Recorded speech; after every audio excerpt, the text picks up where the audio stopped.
Good morning दोस्तों। तो आज हम लोग स्टार्ट करेंगे क्वेश्चन नंबर 11 से। क्वेश्चन नंबर 10 तक हम लोग ऑलरेडी सॉल्व कर लिए हैं। ये आपका चल रहा है theory of equations and inequality. ठीक है, तो उसी को हम लोग आगे बढ़ाएंगे। अब से फर्स्ट क्वेश्चन है आज का, question number 11। The sum of the root of the equation this is. तो इसका इक्वेशन का रूट का सम निकालना है। ठीक है, तो सम ऑफ द रूट्स हम लोग जानते हैं माइनस बी बाय ए होता है, माइनस बी बाय ए। तो यहां से दो इक्वेशन आपके पास आएगा।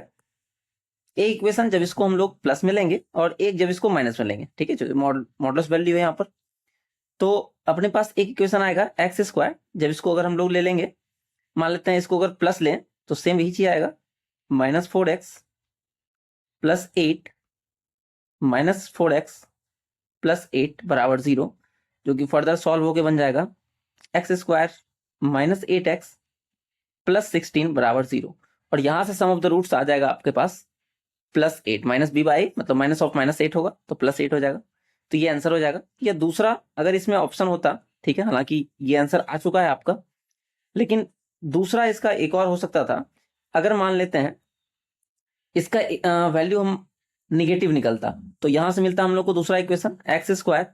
तो ये माइनस में निकलता तो माइनस माइनस ये प्लस हो जाता, 4 into x minus 2 minus 4x plus 8 बराबर 0। फर्दर सॉल्व करते तो यहाँ से 4x प्लस में, यहाँ से 4x माइनस में, ये कैंसिल हो जाता।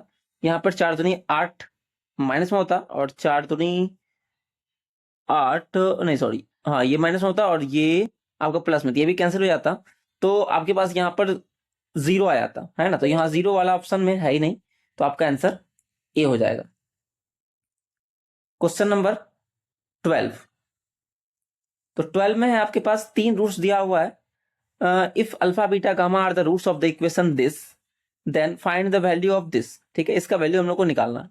तो एक फॉर्मूला आपको याद होगा कि sigma alpha square beta square, या ऐसे लिख ले, सिग्मा अल्फा बीटा का होल स्क्वायर बराबर ये आएगा आपका sigma alpha square beta square plus alpha into beta into gamma into sigma alpha. यहां पर अल्फा बीटा क्या है, product of roots taken two at a time. यहाँ ये हमको निकालना है, ये है ना, यही चीज है। इसको हम लोग क्या लिखे हुए हैं, इसको लिखे हुए हैं सिग्मा स्क्वायर बीटा स्क्वायर। ये हो गया प्रोडक्ट ऑफ रूट्स और ये हो गया sum of roots taken first at a time या taken one at a time. ठीक है। तो यहां से सम ऑफ द रूट्स अगर निकालेंगे taken two at a time, तो आएगा आपका minus plus minus Q by 1, मतलब कि क्यू हो जाएगा क्यू का स्क्वायर। ये निकालना ही है, ठीक है, इसको वैसे ही रहने देते हैं।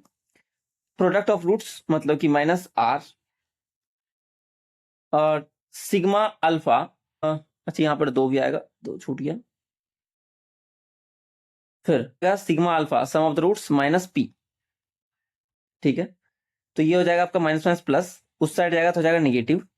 तो आंसर आ जाएगा आपका Q square minus 2 RP। Question number option number A में दिया हुआ है, तो ये आपका आंसर हो जाएगा। ठीक है, अगर ये आपको फॉर्मूला मान लेते हैं याद नहीं रहता है, तो आप ये फॉर्मूला भी याद रख सकते हैं।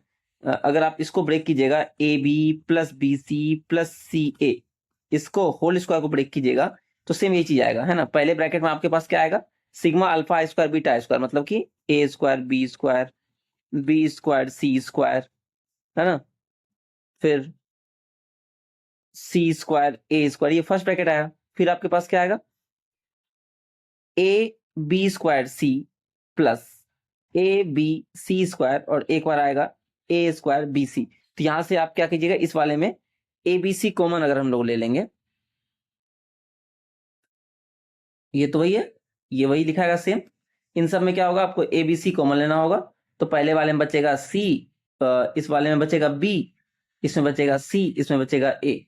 तो यहाँ पर आपको दिख रहा होगा ये सम ऑफ रूट्स है, ये प्रोडक्ट ऑफ रूट्स है और ये जो निकालना था वो था, और ये है आपका sum of roots taken two at a time. ठीक है, उसका स्क्वायर था। तो जैसे भी आपको याद रखना हो आप बना सकते हैं क्वेश्चन को। Question number 13। If 1 0 of the third degree polynomial is -1 then product of other 2 zeros। ठीक है, तो एक जीरो दिया हुआ है -1, तो अगर ये जीरो है इसका -1 तो इसको सेटिस्फाई करेगा, मतलब कि -1 का क्यूब प्लस a इंटू -1 का square plus b into -1 plus c बराबर 0 आएगा। और यहां से आपको क्या मिल जाएगा, -1 plus a minus b plus c बराबर 0। ठीक है, अब निकालना क्या है, then product of other 2 zero, अन्य दो शून्यकों का गुणनफल। तो हम लोग फॉर्मूला जानते हैं शून्यकों का गुणनफल। मान लेते हैं शून्य का अगर अल्फा बीटा गामा है, गामा की जगह पे यहाँ तीसरा शून्य पता ही है, तो इसकी जगह पर -1। शून्य का गुणनफल होता क्या है, तो प्रोडक्ट ऑफ रूट्स होता है -c/। ठीक है, क्वाड्रेटिक है तो -c/a हो जाएगा, ये हो जाएगा c/1 माइनस और प्लस, तो c ही आएगा माइनस और प्लस। इसके बाद ये उस साइड जाएगा तो आपके पास आ जाएगा अल्फा बीटा बराबर -c, और यहां से -c का वैल्यू निकालेंगे तो आपके पास आ जाएगा, ये अगर हम लोग उस साइड भेजेंगे तो -c हो जाएगा, मतलब कि -1 प्लस a माइनस b, तो -1 प्लस a माइनस b ये है आपका, यदि त्रिघात बहुपदों का एक शून्य में अन्य दो शून्यों का गुणनफल, शून्यकों का गुणनफल होता है। और सॉरी, ये क्यूबिक इक्वेशन था, यहां पर थोड़ा सा गलती लिखा हुआ है। क्यूबिक इक्वेशन में ये क्यूबिक इक्वेशन था, ठीक है, क्यूब वाला भी है। तो इस वाले में होता है आपका यहां से स्टार्ट होगा ना साइन, तो एक इसमें ये माइनस बनेगा, ये प्लस बनेगा, ये होगा, यहाँ इस वाले में कर लेते हैं माइनस प्लस माइनस। तो प्रोडक्ट ऑफ रूट्स करेंगे तो अल्फा बीटा गामा की जगह पर -1, ये हो जाएगा आपका -c आएगा, है ना, प्रोडक्ट ऑफ रूट्स। अब यहाँ पर ये माइनस और माइनस कैंसिल हो जाएगा, और c का वैल्यू यहाँ से हम लोग निकालेंगे, तो c का वैल्यू आ जाएगा, ये सब उस साइड भेजना होगा, तो प्लस a हो जाएगा माइनस a हो जाएगा, और +1 माइनस a और प्लस b, तो 1 प्लस में a माइनस में और b प्लस में, ऑप्शन नंबर a में है, तो ये आपका आंसर हो जाएगा। क्वेश्चन नंबर 14 में आते हैं। क्वेश्चन नंबर 14 है आपका, if x1 x2 are the roots of this then the value of this. ठीक है, x1 x2 रूट है, निकालना है q का वैल्यू। सिंपली आप फॉर्मूला वही लगा सकते हैं कि x1 प्लस x2 का क्यूब बराबर एक a प्लस b का होल क्यूब क्या होता है, एक cube plus b cube plus 3ab a plus b। अब सिंपली आपको सबका वैल्यू बैठा देना है, ये है सम ऑफ रूट्स। तो सम ऑफ रूट्स क्या होता है, यहां से देख लीजिए, सम ऑफ रूट्स क्या आएगा, -2 आएगा, माइनस प्लस 2 हो जाएगा, तो 2 का क्यूब हो जाएगा। इसके बाद ये तो निकालना ही है, तो इसको वैसे ही रहने देते हैं, ये वैल्यू हम लोग को निकालना है। +3 ये हो गया प्रोडक्ट ऑफ रूट्स, मतलब कि 4, 3 गुना 4, और x1 plus x2 some of roots फिर से आपका हो जाएगा 2, तो 8 हो गया, 4 तिया 12 दूनी 24, माइनस कर लीजिएगा, तो माइनस में 16 आ जाएगा, यही हम लोगों को निकालना था। ठीक है, -16। Question number 14, the number of real solution of the equation this, तो इसका नंबर ऑफ रियल सॉल्यूशन निकालना है। तो यहाँ से आपके पास दो इक्वेशन, इसको दो तरीका से बना सकते हैं। पहला तरीका तो मॉड एक्स को सिंपली आप कुछ मान लीजिए, जैसे कि वाई वगैरह, मॉड एक्स में ही सॉल्व कर लीजिए। तो मॉड एक्स में जब सॉल्व करेंगे मॉड एक्स के लिए, तो इसको ब्रेक करने पर क्या, गुना करने पर 2 आना चाहिए, जोड़ने पर 3 आना चाहिए, तो -2 और -1 लेंगे, तो आपका वैल्यू क्या आएगा, एक्स का वैल्यू आएगा 2 और मॉड एक्स का वैल्यू आएगा 1। तो यहां से क्या आएगा, एक्स का वैल्यू +-2 और यहां से एक्स का वैल्यू आएगा +-1। सब मिलाकर आपको दिख रहा होगा कि सब सारा रियल रूट ही आया है आपका, -1 +1 -2 +2, तो 4 रियल रूट हो गया, 4 आंसर हो जाएगा। दूसरा तरीका भी था कि यहाँ पर दो इक्वेशन बनता, ठीक है, पहला इक्वेशन बनता x² -3x + 2, जब हम इसको पॉजिटिव ले लेते, अगर निगेटिव लेते तो दूसरा इक्वेशन हम लोगों के पास क्या बनता, तो वो बनता x², ये अगर नेगेटिव निकलता तो ये बन जाता +3x + 2, तो यहाँ पर भी इसको अगर सॉल्व करते आप तो यही सब रूट्स आता। या एक और तरीका हो सकता था इसका, तीसरा तरीका, कि उसमें सिर्फ आप डिस्क्रिमिनेंट निकाल लेते हैं बी स्क्वायर माइनस 4ac, और वो अगर 0 से बड़ा या बराबर आता तो रियल रूट आता। तो दोनों केस में आप पाइएगा कि डी जो है ग्रेटर देन 0 आएगा, तो इस केस में भी रियल रूट, इस केस में भी रियल रूट, और क्वाड्रेटिक है 2 + 2 4 रूट आपका आएगा। तो किसी भी एक तरीका से आप बना सकते हैं, पहला, दूसरा और तीसरा तरीका, जो आपको अच्छा लगे। क्वेश्चन नंबर 16, इसका निकालना है the root of this equation, इसको सॉल्व करना है। तो ये हम लोगों को पता है कि चेंज इसमें तो चेंज होने वाला नहीं है, मतलब कि रूट्स को जोड़ने पर 16 ही आना चाहिए, है ना। तो आपको बस एक ही ऑप्शन दिख रहा होगा 6 और 10, जिसको जोड़ने पर 16 आ रहा है, तो इसका ऑप्शन नंबर सी करेक्ट हो जाएगा।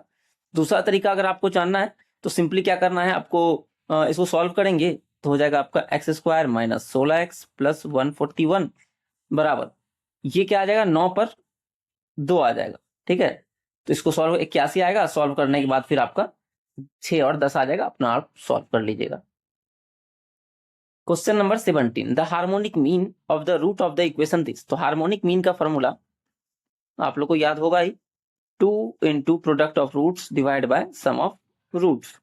तो प्रोडक्ट ऑफ रूट्स आएगा आपका c/a, और सम ऑफ रूट्स आएगा माइनस b बाय, तो माइनस माइनस कैंसिल हो जाएगा, a से a कैंसिल हो जाएगा, तो 2c/b बच जाएगा, 2c/b, option number B correct answer हो जाएगा। One of the solution of the inequality, तो आपके पास इनइक्वालिटी दिया हुआ है जिसका सॉल्यूशन आप लोगों को निकालना है। तो इसका दो तरीका है, आइदर आप इसका ग्राफ बनाइए, सॉल्व कीजिए, या दूसरा तरीका ऑप्शन से इसको आप आराम से सॉल्व कर सकते हैं, ठीक है। तो ग्राफ बनाने सॉल्व करने का कोई मतलब बनता नहीं है यहाँ पर। तो ऑप्शन से अगर देखेंगे 2 0 पुट करेंगे तो 2 और 0 3 से बड़ा, 2 दूनी 4, इसको सेटिस्फाई कर रहा है ना। अगर 2 करिएगा तो ये 4 आ जाएगा, प्लस 0 आएगा जो कि 3 से बड़ा है। फिर इसमें रखते हैं 2 0, तो 2 माइनस, और यहाँ हो जाएगा आपका 0, तो -x छोटा है नहीं, मतलब पहला ऑप्शन आपका सेटिस्फाई नहीं कर रहा है। दूसरे को देखते हैं 2 और 1, तो 2 करेंगे 2 दूनी 4 हो जाएगा ये, और 1 5, तो ये 3 से बड़ा है, इसको सेटिस्फाई कर रहा है। इसमें भी चेक करते हैं, तो यहाँ आ जाएगा 2 और -2, 2 - 2 आ जाएगा आपका 0, और 0 -1 से छोटा नहीं है, ठीक है, बड़ा होता है। तो इसका मतलब बी भी आपका होगा नहीं। अब देखते हैं सी में, तो सी में पुट करेंगे तो यहाँ पर ये 0 हो जाएगा, और यहाँ बचेगा 5, तो 5 3 से बड़ा होता है, तो इसको सेटिस्फाई कर रहा है। इस वाले में भी देखते हैं, ये हो गया 0, और यहाँ 5 दूनी 10, तो -10 जो है आपका -1 से छोटा है, ठीक है, छोटा या बराबर होना चाहिए, तो माइनस छोटा आ गया है, इसका मतलब आपका ऑप्शन नंबर सी करेक्ट हो जाएगा। क्वेश्चन नंबर 19, ठीक है, इसको भी आप दो तरीका से बना सकते हैं, पहला ऑप्शन से, दूसरा ग्राफ से, और तीसरा सॉल्व करके। हालांकि इसका ग्राफ बनाना बहुत ज्यादा मुश्किल है, तो ग्राफ के लिए ट्राई भी नहीं कीजिएगा। तो इसका हम लोग क्या करेंगे, एक तो ऑप्शन से जा सकते हैं और दूसरा सॉल्व कर सकते हैं, ठीक है। तो पहले हम लोग ऑप्शन से चेक करेंगे, फिर इसको जो है सॉल्व करके भी देखेंगे किस तरह से इसको सॉल्व कर सकते हैं। तो पहला ऑप्शन ही ट्राई करते हैं। अगर यहाँ पर -5 और -2, इसके बीच कोई नंबर एक लेके ट्राई करते हैं, तो -3 लेके ट्राई कर लेते हैं। तो -3 अगर लेंगे तो -3 + 3 ये 0 हो जाएगा, यहाँ बचेगा -3, और यहाँ -3 और +2 मतलब कि आ जाएगा ये -3/-1, मतलब कि 3, और 3 1 से बड़ा है, तो ये तो सेटिस्फाई कर रहा है। अब देख लेते हैं इसको करता है कि नहीं। 1 से इन्फिनिटी का मतलब हो गया आपका 0, ट्राई कर लेते हैं, 0 पर ये सेटिस्फाई कर रहा है, 3/2 आ जाएगा 0 पर, ये 0 ये 0 ये 0, 3/2 1 से बड़ा है 1.5, तो ये भी सेटिस्फाई कर रहा है, ठीक है। तो ये ऑप्शन हो सकता है, ठीक है। आप ये गारंटी लेकिन नहीं दे सकते हैं कि यही आंसर होगा, क्योंकि हो सकता है कोई ऐसा ऑप्शन भी हो जो कि जिसमें इससे ज्यादा पॉइंट्स हो और ये भी हो, ठीक है। तो आपको बाकी ऑप्शन भी एक बार चेक करना होगा कि किसी एक में ऐसा तो नहीं कि जैसे यहाँ पर आप देख पा रहे हैं, इसमें क्या किया है, इसमें से कुछ पॉइंट्स कम है इसमें, -3 के उधर, मतलब कि -4 नहीं है, तो -4 और बस चेक कर लेते हैं। तो -4 अगर करेंगे यहाँ पर, तो -4 + 3, तो ये आ जाएगा 1, मॉडल्स वैल्यू निकालेंगे तो प्लस में 1 आ जाएगा, और -4, और नीचे आ जाएगा -4 + 2, तो ये हो जाएगा आपका -3, और ये हो जाएगा आपका -2, और 3/2 आ गया जो कि 1 से बड़ा है, तो इसका मतलब -4 भी होना चाहिए, और -4 इसमें है नहीं, इसका मतलब ये गलत है। अच्छा, ये है, इसके अलावा ये भी सेटिस्फाई किया था, तो इसमें सिर्फ -5/2 दिया हुआ है, तो ये भी आंसर होगा नहीं। इसमें -3 और -2 है और 1 और इन्फिनिटी है, जबकि मेरा तो -1 से भी सेटिस्फाई कर रहा है, 0 पर भी सेटिस्फाई किया था, यहाँ हम लोग चेक किए थे 0 पर 3/2 आया था, है ना। तो इसका मतलब ये भी नहीं होगा। तो मेरा जो आंसर था वो ऑप्शन नंबर ए अब जो है करेक्ट हो जाएगा। ठीक है, अब इसका दूसरा तरीका है इसको सॉल्व करके। तो सॉल्व जब करेंगे दो ही चीज हो सकता है, या तो इसका वैल्यू पॉजिटिव होगा या इसका वैल्यू निगेटिव होगा। ठीक है, तो अगर आपको सॉल्यूशन देखना है तो देख लीजिए, अदरवाइज 2 मिनट आप स्किप करके 20 नंबर क्वेश्चन में चले जाइए। सॉल्व करते हैं इसको। ठीक है, तो पहला लेके चलते हैं कि मॉड ऑफ x+3 को इसको मान लेते हैं 0 से बड़ा। ठीक है, 0 से बड़ा या बराबर। तो जब 0 से बड़ा या बराबर होगा, इसका मतलब यहाँ पर क्या आएगा, x का मान -3 से बड़ा होगा या बराबर होगा, है ना। उस केस में ये पॉजिटिव निकलेगा, मतलब कि आपके पास आएगा, केस 1 ले रहे हैं, तो यहाँ आपको मिल जाएगा x। तो इसको पॉजिटिव निकालेंगे, सेम यही निकलेगा, तो x और x मिलकर 2x हो जाएगा, 2x+3 अपॉन में x+2। अच्छा, यहाँ पर x का वैल्यू -2 नहीं होना चाहिए, क्योंकि ये डिफाइन नहीं होगा, है ना। x नॉट इक्वल टू -2, ये भी ध्यान रखना है आपको। फिर ये माइनस इधर आएगा तो -1 हो जाएगा।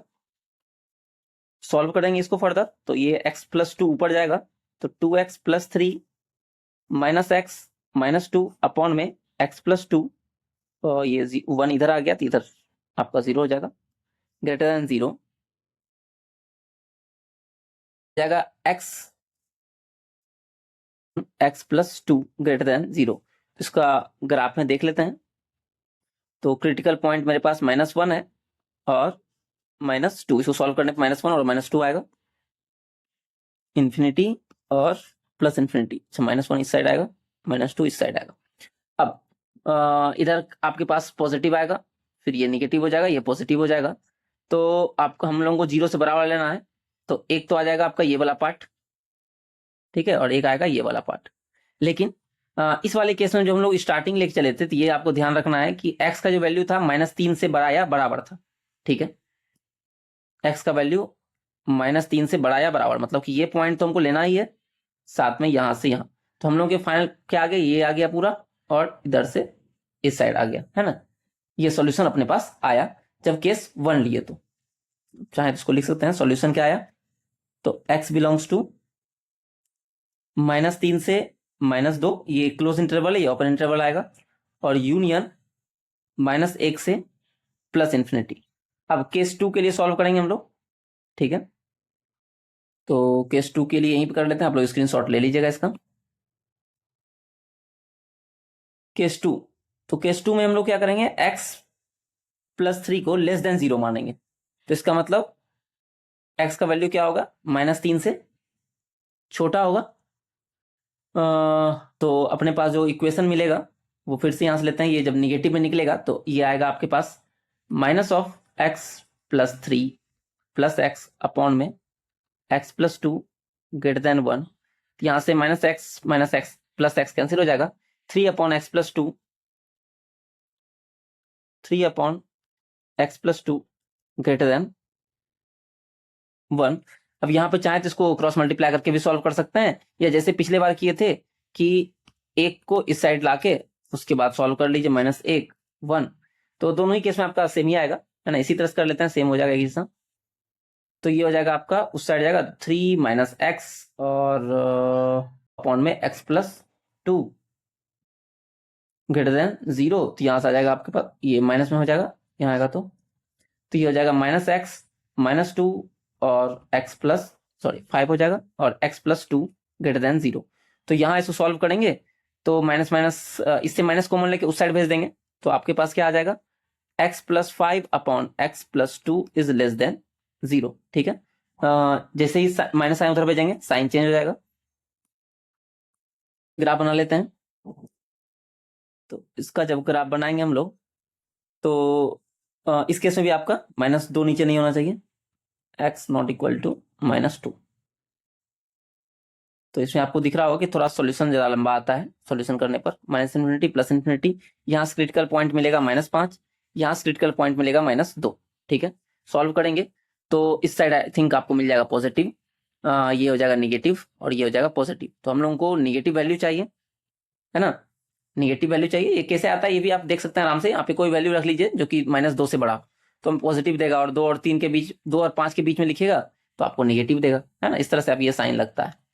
तो हमको चाहिए था नेगेटिव, तो ये वाला वैल्यू मेरा आ गया। लेकिन एक चीज और था इसमें कि x का वैल्यू क्या होना चाहिए, तो -3 से छोटा होना चाहिए, है ना। लेकिन यहाँ तो -2 छोटा आ रहा है, तो हम लोगों को इसको थोड़ा शॉर्ट करना पड़ेगा। -3 यहाँ कहीं बीच में आएगा, और -3 से छोटा, मतलब कि मेरा सॉल्यूशन आएगा, ये आएगा सॉल्यूशन, ठीक है। तो अब जो आया इससे x का मान मेरा ये आ गया, x बिलोंग्स टू -5 से -3। तो जो सॉल्यूशन आया मेरा x का वैल्यू, ये आया केस 1 में और ये आया केस 2 में।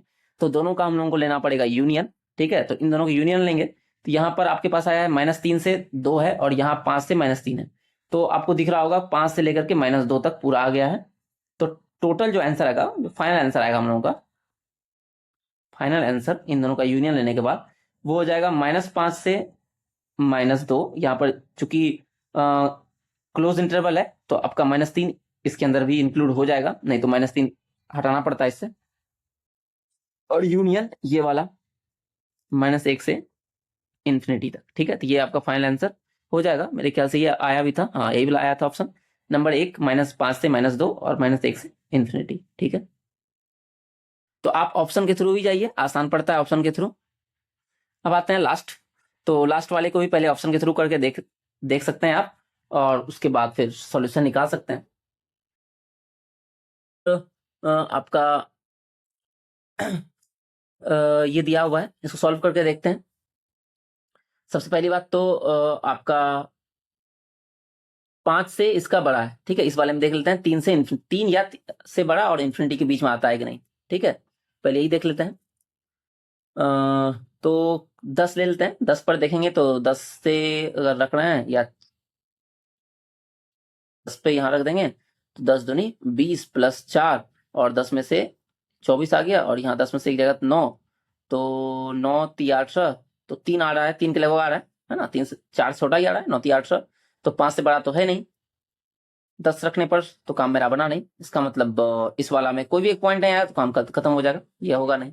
फिर 1 से 3 में देखते हैं, तो एक यहाँ पर ध्यान देना है, ओपन इंटरवल होगा, है ना, क्योंकि एक पर ये डिफाइंड नहीं है, तो एक तो ये हो ही नहीं सकता है। तो अगर कहीं पर आपको दिख रहा है यहाँ पर कि एक ठीक कर दिया जा रहा है, तो वो गलत है। इसका ऑप्शन जो है यही सही होगा, एक पर ये ओपन ही रहेगा, ठीक है, क्लोज नहीं होगा, क्योंकि एक पर डिफाइन ही नहीं है। फिर आगे 1 से 3 के बीच देखना है, तो 1 से 3 के बीच में कोई एक पॉइंट उठा लेते हैं, जैसे 2 उठा लेते हैं, तो 2 रखेंगे, 2 दूनी 4 + 2 6 हो जाएगा, और यहाँ 2 में से 1 घटेगा, तो 1 जो कि 5 से आपका ऑब्वियसली बड़ा या बराबर चाहिए हमको, तो बड़ा तो है ही। इसका मतलब ये सेटिस्फाई कर रहा है, लेकिन अभी फाइनल में आंसर नहीं आया है, आपको अदर भी चेक करना हो सकता है इससे बड़ा इंटरवल में भी वो सेटिस्फाई कर जाए। ये 3 से छोटा के लिए, 3 छोटा के लिए आप 0 पर देख लेते हैं हम लोग। 0 अगर रखेंगे तो यहाँ हो जाएगा 4, और यहाँ हो जाएगा -1, तो ये हो जाएगा -4, जो कि 5 से तो कोई बड़ा होगा नहीं, तो ये भी खत्म हो जाएगा। फिर 1 से इन्फिनिटी, तो 1 से इन्फिनिटी भी ये सेटिस्फाई नहीं करेगा, क्योंकि हम लोग 10 पर चेक किए थे, 10 पर तो ये आया ही नहीं था, तो इसका मतलब ये भी गलती हो जाएगा, है ना, क्योंकि 10 तो इसके बीच में ही आ रहा है। यहाँ भी हम लोग 10 पर चेक किए थे, यहाँ भी हम लोग 10 पर रख के चेक कर लेंगे, तो ये भी नहीं आएगा। इसका मतलब मेरा अपना आंसर जो आ गया 1 से लेकर 3 आएगा, ठीक है। तो ये बी नंबर हो जाएगा। दूसरा तरीका सॉल्व करके, तो सॉल्व करेंगे तो 2x + 4 अपॉन में x - 1 इस साइड आएगा, तो negative greater than equal to 0 imply. ये सॉल्व करेंगे तो 2x + 4 - 5x और +5 अपॉन में x - 1 greater than equal to 0 imply, ये हो जाएगा आपका -3x + 9 अपॉन में x - 1 greater than equal to 0। तो यहाँ से 3 कॉमन लेके उधर भेज लीजिए, तो आपके पास आ जाएगा -x + 3 अपॉन में x - 1 greater than equal to 0। तो यहाँ से आपका x का वैल्यू क्रिटिकल पॉइंट आपका आएगा 3, और यहाँ से क्रिटिकल पॉइंट आएगा 1। तो फिर से देख लेते हैं हम लोग, 1 है, 3 है, इन्फिनिटी है, ठीक है। ग्रेटर देन इक्वल टू का साइन है, इसका मतलब 1 और 3 दोनों लेना होगा, लेकिन हम लोग जानते हैं 1 पर डिफाइन होगा ही नहीं, तो आपको जो है 1 वाला पॉइंट नहीं लेना है, 3 वाला पॉइंट ले सकते हैं हम लोग, ठीक है। मतलब जो भी क्रिटिकल पॉइंट आएगा वो वाला, 1 नहीं लेना है।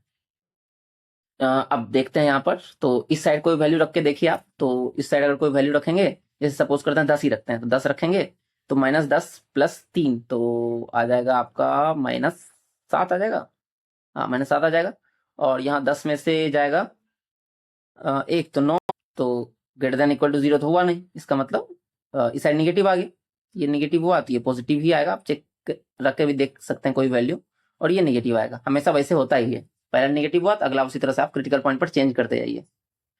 तो यहाँ से क्या आ गया हम लोगों के पास, यहाँ से आ गया हम लोगों को चाहिए पॉजिटिव वाला, ये वाला चाहिए हम लोगों को, है ना। अच्छा, इस वाले में ये जरूर ध्यान रखना है हम लोगों को कि एक नहीं लेना है, क्योंकि डिनोमिनेटर में अगर एक हो जाएगा तो आंसर मेरा गलती हो जाएगा, 3 ले सकते हैं ना, तो 3 हो जाएगा और 1 हो जाएगा, 1 ओपन हो जाएगा, तो हमारा ये फाइनल आंसर हो जाएगा 1 और 3। यहाँ पर भी हम लोगों का 1 और 3 आया था। तो अगर आपको ये वीडियो पसंद आए तो आप वीडियो को लाइक कर सकते हैं, और रिमेनिंग वीडियो भी धीरे धीरे अपलोड होगा, या आपको कोई और अदर टॉपिक वगैरह चाहिए साथ में, इसके साथ साथ भी, तो वो भी आप कमेंट बॉक्स में बता सकते हैं। मिलते हैं अगले वीडियो में, तब तक के लिए आप सभी को धन्यवाद।